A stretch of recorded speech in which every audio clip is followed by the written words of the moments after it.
Why does fake focus drain me so much? You didn't even flinch. That's how deep it got. You learned how to nod without agreeing, to laugh without feeling, to leave without making a sound. And it worked. Until the quiet started to ache louder than the noise ever did. Some days you wonder if you stopped needing too much, or if you just stopped needing out loud. If maybe you were never invisible, just unread. And now the question lingers, not like a scream, but like a room you still live in. What if your silence wasn't survival anymore? What if it's just what's left? You don't have to figure it all out. Just don't disappear mid-thought. You don't even remember when it started. Just one day, you were no longer doing things. You were just managing them. You wake up, open the same apps, sit in the same spot, and the screen glows like it's waiting for you to become something again. But the cursor just blinks. You scroll, you highlight, you pretend. And the strange part is, you're not even tired. You're just flat. Like your mind is wrapped in gauze. There's no meltdown, no drama. You're fine. That's what scares you most. You used to get things done, you used to care. But lately, you've mastered the art of looking busy. You open 5 tabs just to feel surrounded by purpose. One of them's a spreadsheet, one of them's a self-improvement video. The rest don't matter. They're just camouflage. You type one sentence, then delete it, then scroll. This is what your focus has become. A still frame in motion. A freeze state that masquerades as momentum. But here's what no one sees. You're not zoning out. You're zoning in on the emptiness, on the quiet panic that follows you into every silent room. You don't feel stuck. You feel suspended, like even gravity forgot you. There's a moment that still lingers. It's small, stupid, but it loops in your mind more than it should. You were 12, sitting at the kitchen table with a blank homework sheet. Your mom walked by, glanced over and said, "You're such a focused kid."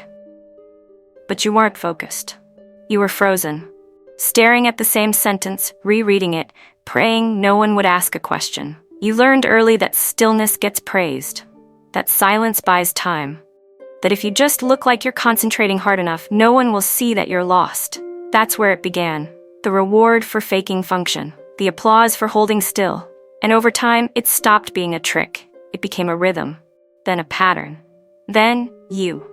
Now, years later, the desk is bigger, the tasks are louder, but you're still stuck on that same sentence. People call you high-functioning, reliable, efficient. But you know the truth. You're just good at not moving. You've made a life out of micropauses, a talent out of avoiding collapse just long enough to be admired. And it works, until it doesn't. Sometimes, in the middle of a meeting, you'll blink and realize you haven't heard a single word. Not because you're bored, but because your brain drifted into that old hiding place. The one where you pretend to analyze, but really you're just buffering. Where every thought feels wrapped in static. Where you open tasks like doors but forget why you walked in. And then, to look normal, you nod. You write something in your notes. Something vague. Something passable. And that's the game. Passable. Not engaged. Not alive. Just acceptable enough to keep the illusion. Here's the part that still stings. You've convinced everyone else, but you can't convince yourself anymore. You know the difference between effort and escape. And this isn't effort, it's a loop. You think you're starting something, but really, you're stalling it with rituals that look like action. You check the lighting, you reorganize your files, you tell yourself just one more scroll, as if inspiration is hiding in the next swipe. But inspiration isn't coming, because you're not waiting for it, you're avoiding yourself. You probably know this feeling, even if you've never said it. That quiet shame of seeing the day disappear. That ache behind your eyes after doing nothing, but somehow feeling drained by it. You didn't even move, but your body feels like it just ran through cement. Because holding tension is exhausting. Because pretending focus costs more energy than actually having it. You start to notice the micro lies. I'm almost done. I just need 5 more minutes. I'm being strategic. But deep down, you're just trying to stay frozen without breaking. You tell yourself you're waiting for clarity, for motivation, for the right moment. But what if this is it? What if all this focus you keep claiming isn't leading anywhere? What if it's just delay, dressed in discipline? You used to blame burnout, but this feels different. This isn't fire that went out. It's the slow, thick fog that never clears. You wake up heavy. You finish lighter, but not because you accomplished anything, just because the pretending is over, for now. And that's the cycle. Pretend, perform, collapse in silence, then do it again tomorrow. Your phone screen lights up. Another hour lost, another goal unopened, another moment passed where you said nothing, but hoped someone would notice anyway. But no one does, because you're quiet, because you look okay, because even your freeze has rhythm now, and then without warning, it shows up again. The thought you try not to think, what if this is all I know how to be? What if I never thaw? Right here is where you got used to disappearing. Not loudly, not tragically, just by degrees. You became so good at staying still that even your fear learned to stop moving. So good at holding things together that you forgot what it feels like to fall apart. And that wasn't the worst part. The worst part was realizing you couldn't tell the difference anymore between being calm and being numb. You sit in front of a task for hours and somehow convince yourself you're processing. But deep down, you're just afraid of what happens if you finish. Because finishing means facing the next thing, and the next, and eventually, your cell. This is when the silence started to scream, not with noise, but with absence, of joy, of urgency, of wanting anything. You used to daydream, now you don't even bother. Even hope feels like a decision you can't make right now. So you scroll, you refresh, you replay the same 3 songs, hoping one of them will crack something open, but nothing moves, not really. You're frozen in a loop that looks exactly like progress. You answer emails, you reorganize files. You write out a plan you already know you won't follow, and you tell yourself this is control, that you're being methodical, measured, disciplined. But deep down, you're just scared to stop pretending. What if you stopped knowing who you are, but kept pretending you did? What if your strength was just you holding in the scream for too long? What do you do when rest feels more dangerous than exhaustion? You don't talk about it. Because there's nothing to point to.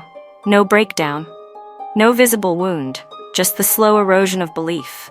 That you can trust yourself to act, to feel, to want, to follow through. You've built a version of yourself that functions so well, you don't know how to undo it. Even when you're alone, you perform. You sit a little straighter. You open a tab just to feel the illusion of presence. You reread a sentence 5 times, waiting for your brain to catch up. It never does.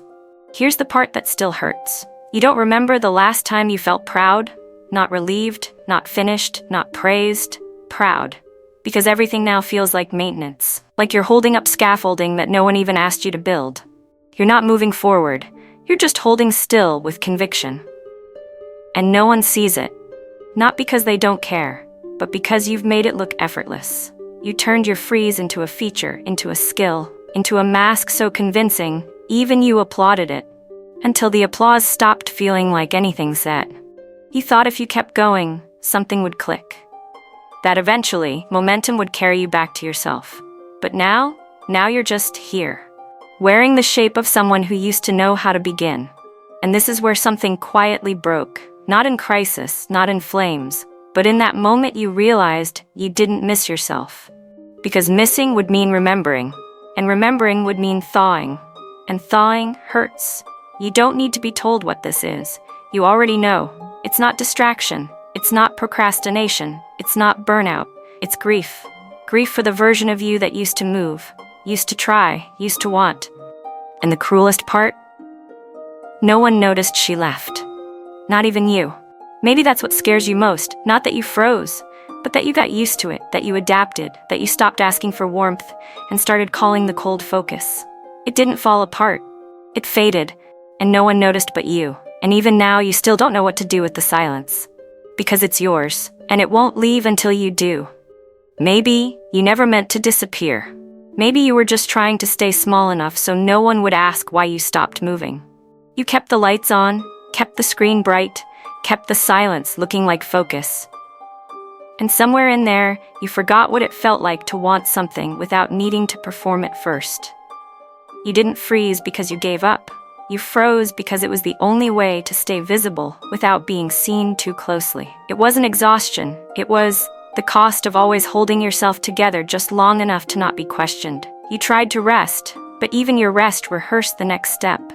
You told yourself you were fine, but the truth is, You just got better at hiding when you weren't. What if stillness isn't safety, but silence you never chose? What if you didn't burn out, you just slowly dimmed so no one would see the flicker? And maybe that's all it is now. Just the quiet ache of knowing you stayed too long in a space that never knew how to hold you. But you stayed anyway. Because at least there, you didn't have to explain the freeze.